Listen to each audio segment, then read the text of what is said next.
Endelea tu. Wageni wetu mlioalikwa, tent yenu ni hii.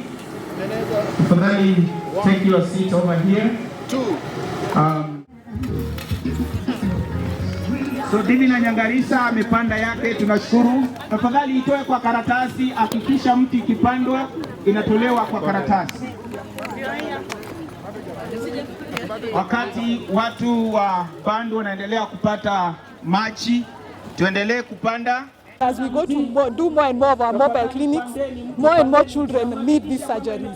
So due to this great demand, we want to raise money, we want to expand our theatre and expand our services so we can reach every child who has a correctable deformity in Kenya. Hii tax ambayo inatoshwa vitu zote ambazo mnatumia ziondolewe. Sasa serikali ni yenu, zimeondolewa. Today is a disability walk. And those who don't know Kwishaaa International Hospital is the hospital that is in charge of East and Central Africa in terms of corrective surgeries. It does surgeries across the whole of Africa. I'm a beneficiary of this hospital. Before I came to this hospital when I was 12 years old, I was crawling. But courtesy of the surgery that undertook here, I can now walk upright, even though with a swag. But it is okay, and so many have benefited. So far, they have performed more than 400,000 corrective surgeries across East Africa and even some part of Africa. We are here to raise funds because the list is quite huge, and that there are people who are waiting.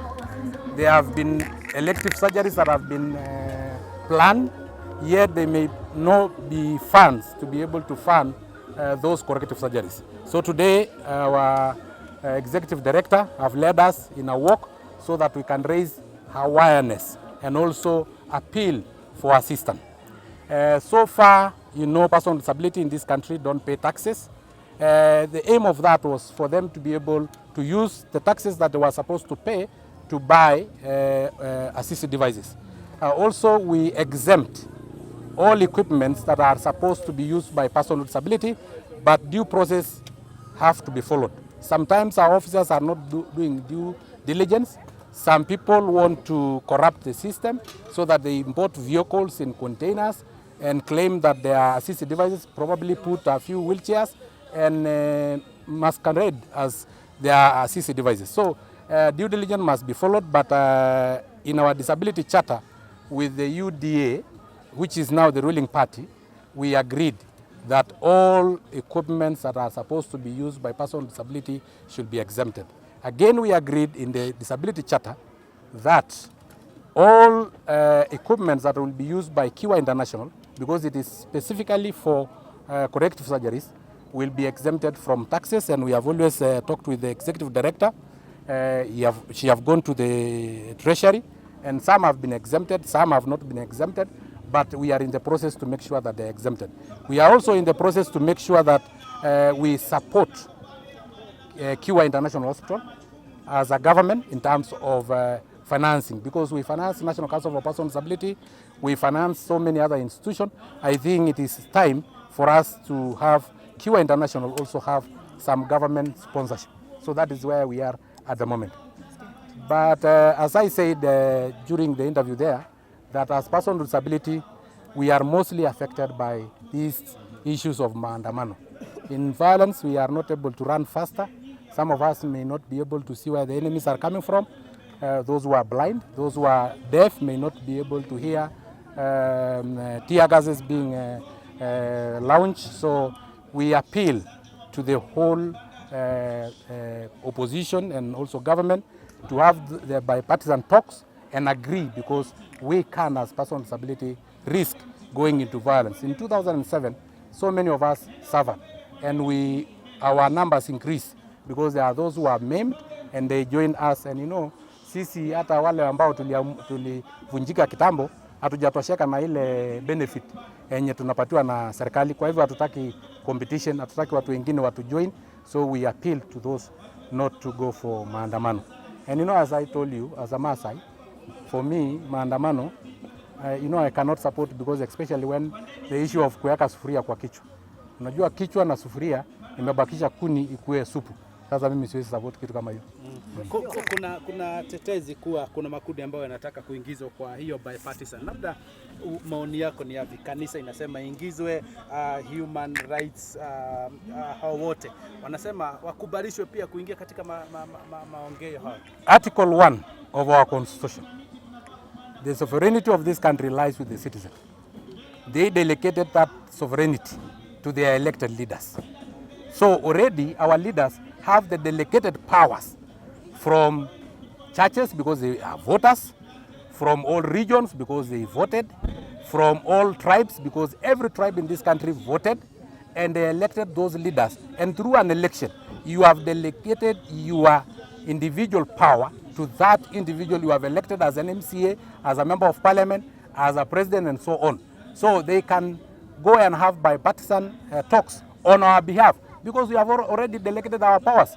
The other time that we will delegate powers is 2027. So if you don't trust the members of parliament who are currently in parliament to represent you in bipartisan talks, please wait for 2027, elect those you trust. Because that is our constitution. That our constitution, all of us cannot be in parliament. Our constitution, all of us cannot be heads of state. All of us cannot come and sit in a room. Because if you purport that we need another person to come and be involved in bipartisan talks, who elected you? Who delegated the powers to you to be able to talk on their behalf? You are a church leader. We really respect you.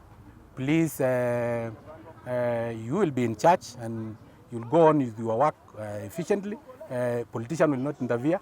You are a professor, go to the lecture hall, continue lecturing and tell them that some of these MPs need to be voted out in 2027. But meanwhile, they are the ones that power of the people have been delegated to, and they are supposed to hold the bipartisan talks on our behalf. Do you have people in mind maybe who you're looking forward to work with, especially in leadership team? Maybe you're looking forward to work with them to support you? In person stability? Yes. Yeah, of course. Like now, today we had Anne Mratha, who was here. She have worked with us. She also have a kitty in National Government Affirmative Action Fund. So we are looking upon all women representatives because they have NGAF, all those who have CDF, to be able to support at least one child or two to be brought to Kwishaaa International for corrective surgeries. We appeal to national government and even county government that whenever you have that kitty for bursary and for hospital, please let us consider person with disability. And it's also high time that all children born with corrective deformities should be covered through NHIF by our government, so that when they come to Kwishaaa International, the corrective surgery is done and it is covered by NHIF, so that we don't go again doing fundraisings and asking donors. You know, even donors are now suffering from donor fatigue. They supported me. It is donors that supported me when corrective surgery was done on me. So I don't think up to for 40 years, they are still willing to continue supporting. They are also suffering from donor fatigue. The government should come in. It is now a stable government. It should come in. Maybe in terms of statistics, when we talk of figures, maybe could you paint the picture nationally of those living with disability, and what do you say regarding activity like this for today, maybe in terms of trying to mobilize for funds on the same? Yes, like those who need corrective surgery in Kenya are close to 500,000. That is 500,000. Those who, with corrective surgery, they will no longer be person with disability and they will not compete with us in the little benefit that are given by the government to us. So surely it's a huge number, and currently it is either courtesy of donors, it is either parents, fundraising, and so on. So I think the government should actually come in. And I've told you that the government can come in very many ways. One, NHIF cover. We are giving severely disabled persons an NHIF cover through the government. So I think also those who need corrective surgery, so that at the end of the day, they will not be liability to the government. Imagine a person who, when corrective surgery is performed, will no longer need crutches, will no longer need that bursary, because he's no longer a person with disability. So eventually, it will even be cheaper for the government just to pay this one off as a corrective surgery. And again, I've said we can also approach this in terms of CDF, National Government Affirmative Action Fund, National Council for Persons with Disability Fund. You know, the government have a lot of funds, county government funds, so that if every county government allocate 20 million for corrective surgery, you know, that is enough money to be able to cover majority of those children who are needy and need corrective surgery. Thank you. Very much. My name is Reverend Kamau, the chairman of A.I.C International Hospital. We have, this is our main hospital, but we have about 26 satellite hospitals around the country, and also a major hospital in Nairobi, Westlands. And therefore, with the need is quite huge, and we cannot meet the need. Like what our Mheshimiwa has mentioned, 500,000 is not a small number. Corrective surgery costs about not less than 150,000 for one single surgery. And therefore, if you multiply that by the number, you find we are talking about a huge amount of money, which the hospital doesn't have, our donors can't raise, and at the same time, the hospital does not charge those who are being treated. So that's one of the key things. We do free service to our children that we correct. We do for free service, free boarding until one is fully recovered. So you can see the amount of money that we need. That's why I'm thanking like Sankok, who has become a family member of the Kwishaaa, A.I.C International Hospital. Every time that we have a need, and we request him to come, he has always been with us, and other members of the assembly. It is always good to have friends, and especially those who have come today from our sister organizations, who have come to help assist us. We know this will go a long way into helping the needy children.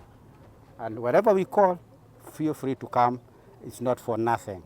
It's to help the children.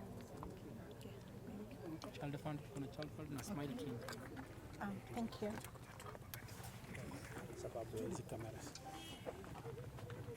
My name is... At least one step outside here. My name is A.I.C Anukul, and I'm the country director for Child Fund Kenya, which works together with others to ensure all children are able to grow up healthy, educated, skilled, and safe, and are participants in society and maximize their potential. It's exciting today to be in partnership with Kwishaaa International, A.I.C International. As I mentioned, that we help children, connect them to realize their potential, to the needs they need. And they need, like this year, 50 children have been supported by Kwishaaa International to get the facilities. It wouldn't have been possible if we weren't able to identify from the communities children that are excluded, that are vulnerable, that are marginalized. And we have a joint mission of assisting such children living in vulnerability. So my call is to make sure that create awareness, there is assistance possible. And I'm grateful to the Mheshimiwa and what the government is doing. And indeed, we're calling for supporting Kwishaaa International so that those 500,000 people can be assisted. They were assisted for free. These 50 children were assisted for free. We wouldn't have enough resources to do that. As a mother, as a caregiver, don't hide the child because there is a solution. There's a possibility, and disability is not inability. So I'm sure together we can join hands to give a child a future that they deserve. Thank you. You have been engaged in these activities. Yes, we have. What's your major duty and role? Okay. Maybe assisting and maybe coming together. Absolutely. All right. So my name is... You ready? Acha ningoje watu waniambie action. Oh, wamefika level yangu. Asanteni sana. My name is Emily Manjeru. I support with communications for Africa with Smile Train. Smile Train is the world's largest cleft organization, and through collaborations we do not do missions to provide corrective surgery. Kuna watoto ambao wanazaliwa na kaka. Yeah, that's the cleft lip and palate. Na wakizaliwa hivyo wanatengwa, wanawekwa kwenye villages. Sisi kama Smile Train tuna collaborate na hospitali kama Kwishaaa International, ndio niposa wakaweza kuwapatia matibabu ya bure. 1 in 700 children around the world is born with a cleft. Here in Kenya, we've been able to treat more than 10,000 children kwa sababu ya collaborations ambazo tunafanya na hospitali kama Kwishaaa na wengine wengi. Ombi letu sana kwenye serikali ni kwamba tunaweza, kama venye mheshimiwa amesema, if we can support through funding, ndiposa watoto wakaweza kupata matibabu hayo ya bure, we will be doing a lot more and the awareness is going to be significant. Sisi kama Smile Train tunasema we are here to collaborate with many more hospitals. Tuko na more than 22 partner hospitals across Kenya, 4 of which are government hospitals.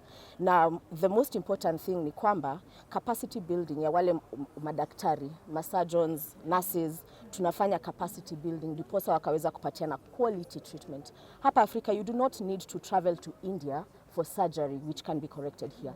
And Kwishaaa International is one of the best hospitals that there is to provide quality treatment for children. Kwa sababu watoto pia ni delicate sana. Wanahitaji kutibiwa na watu ambao ni wataalamu wa kuwatibu watoto. Kwa hivyo sisi kama Smile Train tunasema tupo hapa. Tunataka kusaidia madaktari waweze kuwa na capacity ya kuweza kufanya matibabu kwa watoto ambao ni wachanga. Hata kama wewe ni mtu mzima ambaye unatengwa kwa sababu ya kuwa na mdomo kaka, tafadhali kuja Kwishaaa, utapata matibabu absolutely free. Asante. Ndukijiga tiriri wira wanyu ni uriko Oh, mutaithagia atia hasa gutigirira